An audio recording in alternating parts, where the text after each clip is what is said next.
السلام علیکم ورحمۃ اللہ وبرکاتہ۔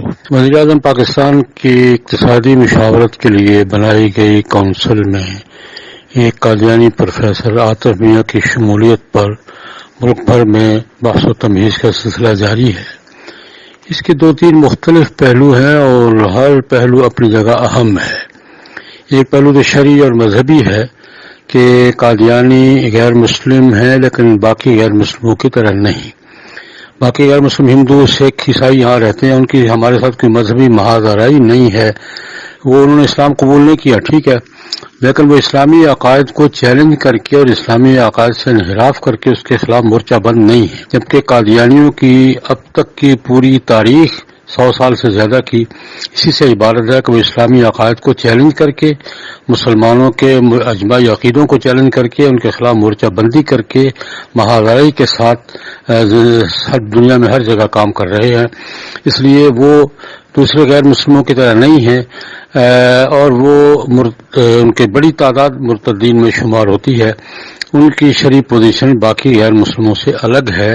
یہ علماء کرام سے دریافت کیا، اسلامی نظریاتی کونسل سے دریافت کیا جا سکتا ہے، اور وہ مستقل محاذ آرا ہیں، مورچہ بند ہیں مسلمانوں کے خلاف، اسلام کے خلاف پوری دنیا میں انہوں نے محاذ آرائی کا بازار گرم کر رکھا ہے۔ اس لیے شرعی حساب سے وہ دوسرے غیر مسلموں کے ساتھ ان کو شمار نہیں کیا جا سکتا۔ غیر مسلم تو شمار ہوں گے، دستور میں شمار ہیں، لیکن ان کے طرز عمل کی وجہ سے اور ان کے انحراف کی وجہ سے ان کی پوزیشن دوسرے غیر مسلم سے مختلف ہے۔ دوسری پوزیشن ہے دستوری۔ دوسرا پہلو دستوری ہے کہ وہ پاکستان کے دستور کو بحیثیت جماعت تسلیم نہیں کر رہے۔ دستور کے فیصلوں کو، پارلیمنٹ کے فیصلوں کو، عدلیہ کے فیصلوں کو، قوم کے فیصلے کو قبول کرنے سے انکاری ہیں۔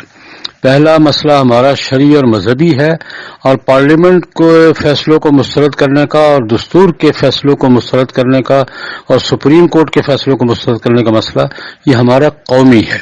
پارلیمنٹ نے اس مسئلے پر 3-4 بار متفقہ فیصلہ کیا ہے، وہ قومی فیصلہ ہے، ملکی فیصلہ ہے، اور قادیانی اس کو بھی تسلیم نہیں کر رہے۔ یہ ایک مستقل پہلو ہے۔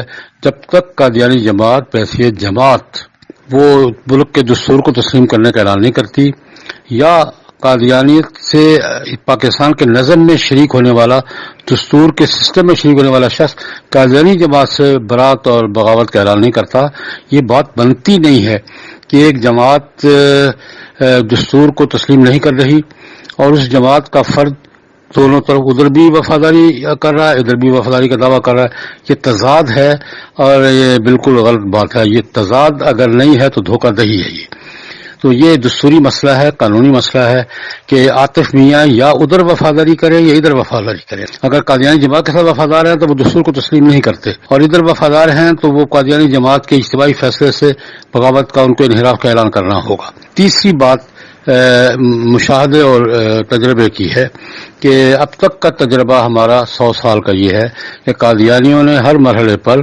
مسلمانوں کو نقصان پہنچایا ہے۔ ظفر اللہ خان کا کردار آپ کے سامنے ہے، اس نے پنجاب کی تقسیم میں جو کردار ادا کیا، پھر وزیر خارجہ کی حیثیت دنیا بھر میں مسلمان سفارت خانوں کو، پاکستان کے سفارت خانوں کو جس طرح قادیانی اڈا بنایا، جس طرح ہمیں اس نے سازشوں کے ذریعے امریکی کیمپ میں دھکیلا، اور جس طرح ظفر اللہ خان نے قادیانیت کی آبیاری کی، اور قائد اعظم کا جنازہ نہیں پڑا یہ کہہ کے کہ یا یہ مسلمان ہے یا میں مسلمان ہوں۔ قائد اعظم کا جنازہ نہیں پڑا اور ان کا کردار سامنے ہے۔ پھر ایم اے محمد کا کردار تو اس سے زیادہ واضح ہے۔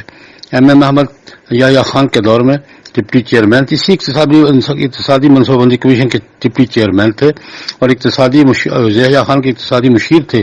انہوں نے جو کردار ادا کیا، اس وقت کے سیاسی پارٹیاں اور بالخصوص ایئر مارشل نور خان اور مشرقی پاکستان کے ارکان اسمبلی کا متفقہ مطالبہ پر یحییٰ خان کو اسے الگ کرنا پڑا، ڈپٹی چیئرمین کے عہدے سے الگ کر کے یحییٰ خان نے اپنا مشیر بنایا، اور جو اس نے ایم اے محمد نے پاکستان کی تقسیم میں رول ادا کیا وہ ریکارڈ پر ہے، اور اب ایک اور شخصیت کو اسی لیول پہ سامنے لایا جا رہا ہے اقتصادی مشاورت کے نام سے۔ میرے خیال میں یہ کہ ایک آدمی کو ایک سوراخ میں بار بار جہاں سے ڈسا جا چکا ہو بار بار ہاتھ نہیں دینا چاہیے۔ یہ تجربے کے بعد ڈبل تجربے کے بعد پھر اس تجربے کو دہرانے والی بات ہوگی، اور اس نازک مرحلے پر جب پاکستان کے خلاف عالمی اور علاقائی سازشیں زوروں پر ہیں، ایک متنازع اور مشکوک شخص کو، جن کی جماعت کا ماضی کا کردار بھی متنازع اور مشکوک ہے، یہ پاکستان کے مفاد کے خلاف ہے۔ یہ تینوں مستقل پہلو ہیں اس کے، اور تینوں بہت اہم ہیں۔ ہمارے حکمرانوں سے درخواست ہے، وزیر اعظم عمران خان اس کو ذرا ٹھنڈے دل سے، ان کی ٹیم بھی ٹھنڈے دل دماغ سے، اور میں یہ کہوں گا کہ ہمارے پنجاب کے گورنر سرور صاحب اس مسئلے کو بخوبی جانتے ہیں۔ سرور صاحب پنجاب کے گورنر، آج حلف اٹھا لیا ہوگا انہوں نے، وہ تو اس مسئلے کو بخوبی جانتے ہیں، تحریک ختم نبوت کے ساتھ وابستہ رہے ہیں۔ میں گلاسگو سے ان کو جانتا ہوں، میرے ان کے تعلقات گلاسگو میں رہے ہیں، تو سرور صاحب سے پوچھ لیں یار یہ قادیانی مسئلہ کیا ہے، تو ٹھنڈے دل و دماغ کے ساتھ ان کو فیصلہ کرنا چاہیے۔ یوں یہ کہہ کے کہ مذہبی مسئلہ ہے، جنونی مسئلہ ہے، انتہا پسندی ہے، یہ حکومت کا رویہ ٹھیک نہیں ہے۔ ٹھنڈے دل و دماغ کے ساتھ پاکستان کے مفاد میں، قوم کے مفاد میں، ملک کے مفاد میں، ملت کے مفاد میں ان کو اس فیصلے پر نظر ثانی کرنی چاہیے۔